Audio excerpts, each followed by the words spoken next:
El cálculo vectorial extiende las ideas del cálculo con funciones dependientes de una variable a funciones de múltiples variables.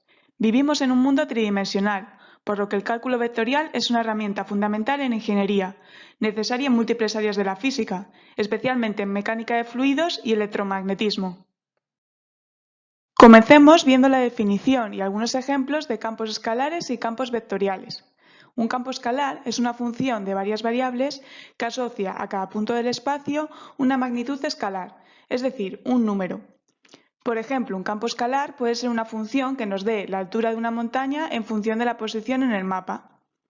Otro ejemplo de campo escalar sería una función que nos dé la temperatura de un aula. Esta función nos devuelve la temperatura, un escalar, en función de las tres coordenadas espaciales x, y y z. Por otro lado están los campos vectoriales, que son funciones de varias variables que asocian a cada punto del espacio un vector. Por ejemplo, el campo gravitatorio es un campo vectorial. Para visualizar los campos vectoriales se dibujan los vectores en puntos equiespaciados del espacio, donde la longitud de los vectores se dibuja de manera proporcional a la magnitud que toma el campo en dichos puntos del espacio. Es decir, los vectores se escalan para poder verlos bien y que no se solapen unos con otros. Otro ejemplo de campo vectorial es el campo magnético. En la figura se muestra en concreto el campo magnético generado por un alambre infinito, por el que transcurre una corriente eléctrica. En este caso se trata de un campo vectorial de dos dimensiones o campo plano, que para cada punto x e y nos devuelve el vector del campo magnético en ese punto. Los campos no tienen por qué ser algo estático. Por ejemplo, la temperatura de un aula de clase varía a lo largo del día. Es por esto que los campos, además de variar en función de las variables espaciales, pueden incluir la variable tiempo. En cálculo vectorial, los operadores vectoriales se aplican sobre los campos, ya sean escalares o vectoriales. En concreto, el operador gradiente es un operador vectorial que se aplica sobre campos escalares. El gradiente de un campo escalar es un campo vectorial, cuyas componentes son las derivadas parciales del campo escalar. La dirección del vector gradiente en un punto es la de máximo cambio del campo escalar. Otro operador vectorial relevante es la divergencia. Este operador se aplica sobre campos vectoriales y devuelve como resultado un campo escalar. La divergencia se obtiene como la suma de las derivadas parciales respecto a las componentes del campo vectorial. Por ejemplo, dado el siguiente campo vectorial, su divergencia toma el valor igual a 3 en todos los puntos del espacio. Por otro lado, el rotacional es un operador vectorial que, al igual que la divergencia, se aplica sobre campos vectoriales, pero a diferencia de la divergencia que devuelve un campo escalar, el rotacional devuelve un campo vectorial. El rotacional de un campo vectorial f es igual al producto vectorial del operador nabla con el campo vectorial. Nótese que los tres operadores vistos utilizan el operador diferencial nabla. El gradiente aplica el operador nabla sobre un campo escalar. La divergencia es igual al producto escalar del operador nabla por un campo vectorial f, mientras que el rotacional es el resultado del producto vectorial del operador nabla con un campo vectorial f. Los operadores divergencia y rotacional aparecen en las ecuaciones de Maxwell en forma diferencial, que son las ecuaciones que describen los fenómenos electromagnéticos. Por ejemplo, la primera ecuación es la ley de Gauss, que relaciona la divergencia del campo eléctrico con la densidad de carga en un punto en el espacio. Por último, el laplaciano de un campo escalar es un operador que se define como la divergencia del gradiente. El operador laplaciano aparece en varias ecuaciones en derivadas parciales muy relevantes en la física, como la ecuación de ondas, que describe la propagación de una variedad de ondas como las ondas sonoras o las ondas en el agua.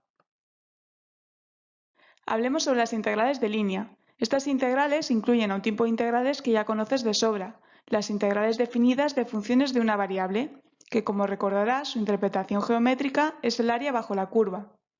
Por ejemplo, la integral de la función f de x igual a x desde x igual a 0 a x igual a 2 nos da como resultado 2, el área del triángulo de la figura. Pero ahora supón que quieres integrar sobre una curva en el plano, no solo sobre un segmento de línea en el eje x. Esto requiere un nuevo tipo de integral, llamada integral de línea. Una integral de línea es aquella integral cuya función a integrar, ya sea un campo escalar o un campo vectorial, es evaluada sobre una curva. Cuando realizamos la integral de línea de un campo escalar como el de la figura, estamos obteniendo el área de esa cortina o superficie que va sobre la curva C y tiene como altura el valor que toma el campo escalar en los puntos de la curva. Veamos un ejemplo en el que se quiere realizar la integral sobre el siguiente campo escalar a lo largo de la curva en el plano XY, definida por la circunferencia de radio 2 centrada en el origen. En la figura vemos representada en azul la curva C, sobre la que realizamos la integral de línea. La línea roja indica los valores que toma el campo escalar en los puntos definidos por C. El resultado de la integral nos dará el área de esta valla construida sobre C. Para resolver la integral, como es habitual en las integrales de línea, lo más sencillo es parametrizar la curva C, de manera que nos quede una integral de una única variable. Utilizando la siguiente parametrización y tras algunas operaciones, obtenemos que el resultado de esta integral de línea es 4pi. Se puede realizar también integrales de línea de campos vectoriales. De hecho, una de las aplicaciones físicas más habituales de la integral de línea es hallar el trabajo realizado por un campo de fuerzas sobre una partícula que se desplaza a lo largo de una curva C. Como recordarás, el trabajo realizado por una fuerza, como la gravedad, es igual al producto escalar de la fuerza por el vector desplazamiento. Al ser un producto escalar, la componente de la fuerza que aporta trabajo es la tangencial al desplazamiento, siendo nulo el trabajo en el caso de que el vector fuerza y el vector desplazamiento sean perpendiculares. Cuando realizamos la integral del campo vectorial sobre una curva, estamos realizando una integral, una suma del diferencial de trabajo a lo largo de la curva. Ten en cuenta que a lo largo de la curva C puede cambiar tanto el vector f como el vector unitario de desplazamiento. Veamos algunos ejemplos de integrales de línea sobre el siguiente campo vectorial representado en azul. La integral de línea del campo f sobre la curva representada en rosa tendrá un valor positivo. Pero si realizamos la integral de línea recorriendo la curva en sentido contrario, la integral de línea tendrá el mismo módulo pero signo opuesto. Por último, en rojo se muestra una curva que es perpendicular al campo vectorial, por lo que la integral de línea del campo vectorial sobre esta curva en rojo será nula. En otras palabras, el trabajo realizado por el campo de fuerzas sobre una partícula que se desplaza a lo largo de la curva en rojo es cero.